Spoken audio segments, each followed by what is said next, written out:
তৃতীয়ত কথা বলবো তিনি হলেন ওই ব্যক্তি যে ব্যক্তি কোনো জালেম শাসকের জুলুমকে সমর্থন করে, সাফাই গায়, দলবাজির কারণে, অন্ধত্বের কারণে, তার অন্ধ অনুকরণের কারণে তার মিথ্যাকে সত্য বলে প্রচার করে, তার মিথ্যাকে সত্যায়ন করে, এই টাইপের মানুষগুলো।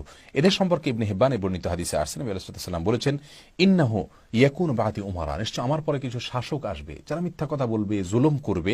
ফামান দাখালা আলাইহিম ফাসাদ্দাকাহুম বিকিজবিহিম, এদের মধ্যে কিছু লোক আসবে যারা তাদের এই সমস্ত শাসকদের মোসাহিবি করবে, এদের তেলায়ন করবে, ওয়েলিং করবে, এদের সাফাই গেয়ে বেড়াবে এবং তাদের মিথ্যা কথাকে সত্যায়ন করবে, বিশ্বাস করানোর চেষ্টা করবে জনগণকে, সাধারণ মানুষকে এবং প্রজাদেরকে।